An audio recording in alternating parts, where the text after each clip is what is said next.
किसानों का आंदोलन को आज लगभग 2 महीने होने को हैं और ये आंदोलन लगातार अपने चक्र पर बढ़ता ही जा रहा है। और जो किसान हैं उनकी स्थिति जो दिल्ली से सटा बॉर्डर है गाजीपुर, वहाँ पर लगातार बढ़ रही है और आज महिला दिवस भी किसान मना रहे हैं। तो दूसरी तरफ जो किसान भारतीय यूनियन के जो नेता हैं सुनील बाल्यान भारतीय जी, वो हमारे साथ मौजूद हैं। हम इनसे पूछेंगे कि आखिर जो ये अपने नाम के आगे भारतीय लगाते हैं, ये किस कारण से लगाया जा रहा है और क्यों लगाया जा रहा है। सुनील जी, आपने जो अपने नाम के पीछे भारतीय लगाया आगे, वो क्यों लगाया? देखिए, हमारे देश में जो हम देख रहे हैं पिछले 70-75 वर्षों में जितनी भी राजनीतिक पार्टियां हैं, उन्होंने हमेशा धर्म के आधार पर बांटा इस देश को, वर्ण के आधार पर बांटा है। तो इसलिए हम लोगों ने एक मुहिम चला रखी है पूरे भारतवर्ष के अंदर कि हम लोग किसी भी व्यक्ति के साथ जाति, धर्म, भाषा, लिंग या क्षेत्र के आधार पर किसी भी तरह का कोई भेदभाव नहीं करते। हम अपने नाम के साथ भारतीय शब्द जोड़ते हैं, क्योंकि भारतीय जनता पार्टी वाले कभी चौकीदार लगा लेते हैं, कभी चौकीदार चोर है, कभी कुछ बना देते हैं। तो हम लोगों ने एक मुहिम चला रखी है कि हम लोगों ने उस जाति से ऊपर उठ करके, और जो ये सारी जितनी पार्टियाँ है, भारतीय जनता पार्टी जैसे ध्रुवीकरण की राजनीति करती है, उसको हटाने के लिए, उसको समाप्त करने के लिए, पूरे देश को एकजुट करने के लिए, जैसे यहाँ किसान मोर्चा है, सब अपने भाई है, कोई जाति धर्म कुछ नहीं है, यहाँ पे सब किसान है। इसलिए हमने मुहिम चालू कर रखी है पूरे देश के अंदर। चलिए, ये तो ही आपके नाम की बात, लेकिन आज जो सुप्रीम कोर्ट ने टिप्पणी की है, दिल्ली पुलिस को कहा है कि आप लोग का जो आंदोलन है, जो आप परेड करने वाले हैं 26 जनवरी को, ट्रैक्टर रैली जो निकालने वाले हैं, उसको लेकर सुप्रीम कोर्ट ने कहा है कि दिल्ली पुलिस को यह बताने की ज़रूरत नहीं है कि दिल्ली पुलिस को पुलिस एक्ट में कितनी शक्तियां दी गई हैं।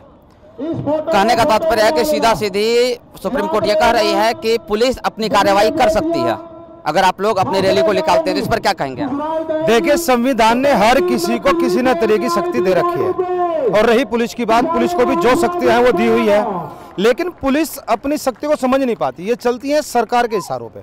सरकार इशारा करेगी, बोलेगी तो डंडा परेड है, नहीं तो नहीं। लेकिन एक बात बताइए, अगर हम 26 तारीख को तिरंगा लगा करके दिल्ली के अंदर जाएंगे, क्या वो संविधान में नहीं है? क्या वो तिरंगा का अपमान नहीं होगा अगर वो हम जाने से रोकेंगे? क्या भारत के नागरिक जा नहीं सकते दिल्ली के अंदर? हम जा सकते हैं। भारत के नागरिक इस देश के किसान है, इस देश की जीडीपी में सबसे ज्यादा हिस्सा हमारा रहता है।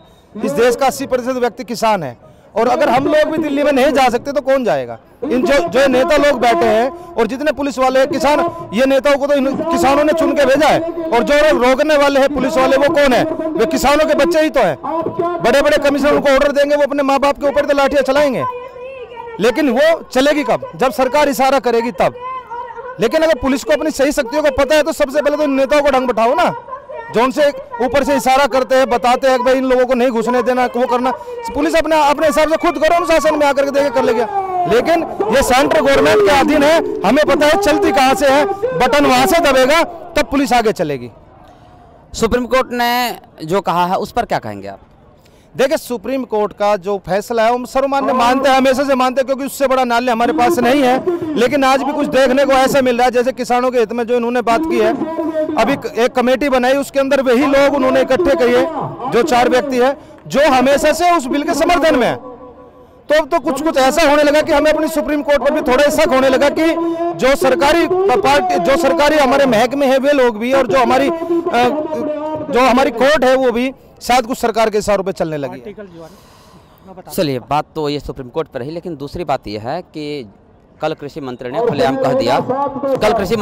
कह दिया कि हम अपना बिल, मतलब अपना जो कानून है वो वापस नहीं ले रहे हैं। यही देखो ना, ये कितनी बड़ी तानाशाही है इन लोगों की। यानी कि हम बिल वापसी नहीं लेंगे। क्यों नहीं लेंगे भाई? क्यों? जिद पड़े हुए हैं ना, उनकी नाक के सवाल की बात है ना। तो क्या इस देश का किसान, वो तो लोग, जिन लोगों को कृषि करने का नहीं पता, जिनको खेती करने का नहीं पता, वो लोग तो बैठ करके वहाँ पे कानून बना रहे हैं, और फिर कहते हैं हम वापसी नहीं लेंगे। ये कौन सी बात हुई? कल मैं तुम्हारे सामने प्लेट लेकर आ जाऊँ खाने की, कल खाना ही खाना, मैं वापसी लूंगा नहीं, ये कौन सा तरीका है?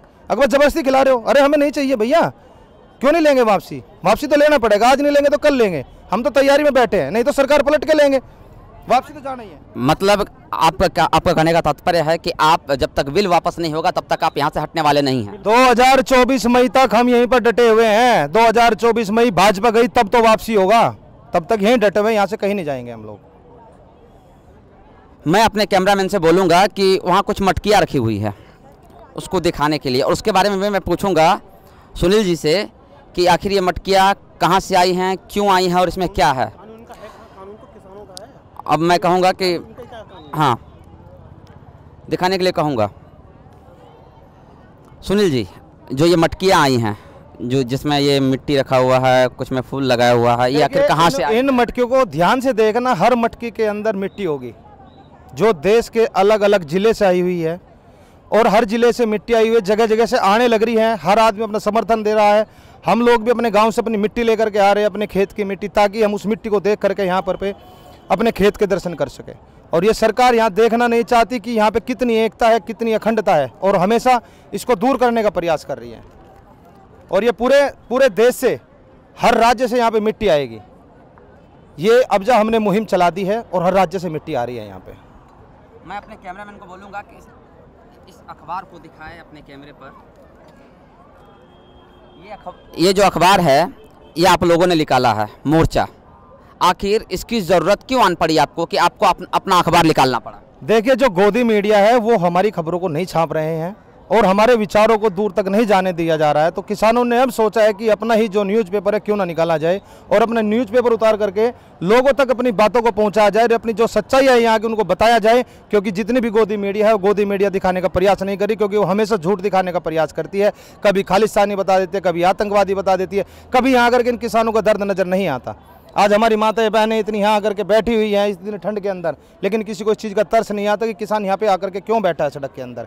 तो इस गोदी मीडिया को भी आप लोगों के माध्यम से बताना चाहता हूँ कि सच्चाइयाँ दिखानी शुरू कर दो। एक आप देख लो, हर भारत वाले अर्नब गोस्वामी, जिसकी चैट भी आज पकड़ी गई है, परसों से चैट उसकी आई हुई है। उसको इस देश के अंदर अगर हमला होता है तो उसको खुशी होती है इस चीज़ से। अरे शर्म के डूब के मर जाना चाहिए, थूकता है तुझ पे भारत। गोस्वामी, ऐसी ऐसी हरकतें तुम लोग इस देश के अंदर करते हो, इसकी जांच होगी और पूरी जांच होने के बाद इस सरकार को भी बता दिया जाएगा और इस अर्नब गोस्वामी को भी बता दिया जाएगा। अर्नब गोस्वामी खुद को देशभक्त बताते हैं। आज पूरा भारत उसके ऊपर थूक रहा है, कितना बड़ा राष्ट्रभक्त है उससे पता लग रहा है। जब उसकी जो चैट निकाली गई है उससे आज पता चल रहा है कि उसकी कितनी बड़ी हरकतें थी और कितना गलत काम उन लोगों ने किया है। और वो देश के अंदर हमला हो रहा है और इतने जो मजबूत सीक्रेट थे, यानी कि हमला होने से 3 दिन पहले उस व्यक्ति को यह पता चल गया कि कुछ बड़ा होने वाला है। और क्या वो सीक्रेट पॉइंट उसने पाकिस्तान तक नहीं पहुंचाए? जब उसको पहले से कहां से आई उसके पास ये खबर? कैसे उसको पता चला इस खबर का कि यहाँ पे देश के अंदर कुछ ना कुछ होने वाला है? कैसे अपने आदमी के साथ बोल रहा था? इसका मतलब उसने लीकेज बात बाहर भी लीकेज की, तो कहां से राष्ट्रभक्त हो गया? तो उसने पहले से पाकिस्तान को भी सचेत करा होगा जरूर। इसकी पूरी जांच होनी चाहिए और इसकी जांच होने के बाद उसको सजा पूरी मिलनी चाहिए इस देश के अंदर।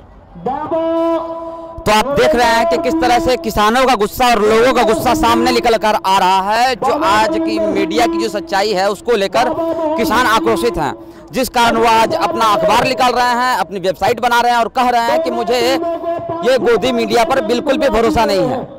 आज हर किसान देश का हर किसान ये बात कह रहा है कि मुझे गोदी मीडिया पर भरोसा नहीं है। और दूसरी तरफ किसानों का जो आक्रोश है, आज जो सुप्रीम कोर्ट ने कहा उस पर भी उन्होंने कहा है कि वो हम तय करेंगे, देखते हैं कि दिल्ली पुलिस हमारी बातें मानती या नहीं मानती है। तो ये हमारे साथ थे सुनील बाल्यान भारतीय, जो कि आप कहाँ से आते हैं? मैं जिला शामली उत्तर प्रदेश से हूँ। मेरा एक गांव है छोटा सा इस्लामपुर घोसोली, वहाँ से आया हुआ हूँ। और जब से आंदोलन यहाँ पे चला, लगभग पिछले 52-53 दिन से मैं यहीं पे हूँ और रात दिन यहाँ पे रह करके अपने किसान भाइयों के साथ कंधे से कंधा मिलाकर खड़ा हूँ। कितना दिन हो गया आपको आए हुए? हाँ जी, आपको आए हुए कितना दिन हो गया? मुझे 52 दिन हो गए यहाँ पे आए हुए, 52 डेज। मतलब जिस दिन से आंदोलन शुरू हुआ? जिस दिन से आंदोलन शुरू हुआ उस दिन ही आ चुका था मैं यहाँ पे। बीच में अपने खेत में 1-2 बार खाद वगैरह डालने गया हूँ, बाकी नहीं तो अड़ग यहीं पे खड़ा हूँ। और ये लोग जो बताते हैं कि ये जो आंदोलन है हाईजैक कर लिया गया है, उन मूर्खों को ये नहीं पता कि ये हाईजैक नहीं, ये आंदोलन हाईटेक हो चुका है। हाईटेक, लेटेस्ट टेक्नोलॉजी के द्वारा। जैसे आज हमारा न्यूज़पेपर आ रहा है, वेबसाइट आ रही है, सब चीज़ आएगी। हमारी IT सेल भी तैयार हो रही है। तुम लगाओ कितना जोर लगाना है, किसान हटने वाला नहीं है। किसान ने ठान लिया है, मान लो तो हार है, ठान लो तो जीत है। और किसानों ने ठान लिया है कि यहाँ से जीत कर ही जाएंगे, जीत कर ही जाएंगे। तो ये थे किसान बाल्यान, किसान समिति, भारतीय किसान समिति के जो नेता हैं वो, और वो अपनी बात रख रहे थे। उन्होंने कहा कि जिस तरह सुप्रीम कोर्ट ने फैसला दिया है और जो दिल्ली पुलिस कह रही है और जो सरकार कह रही है उसको ये लोग किस तरह से देखते हैं, इन्होंने खुद बताया। और दूसरी बात, किसानों ने, सबसे बड़ी ये है कि किसानों ने अपना एक पत्र निकाला है, उसका नाम है मोर्चा, और उसमें वो अपनी बातों को रख रहे हैं, अपनी बातों को निकाल रहे हैं और दूसरों को बता रहे हैं कि अब हमें गोदी मीडिया की ज़रूरत नहीं है, हम अपनी बात जनता तक खुद पहुंचाएंगे। गाजीपुर बॉर्डर से अंशुरंजन, कैमरामैन फारूक के साथ।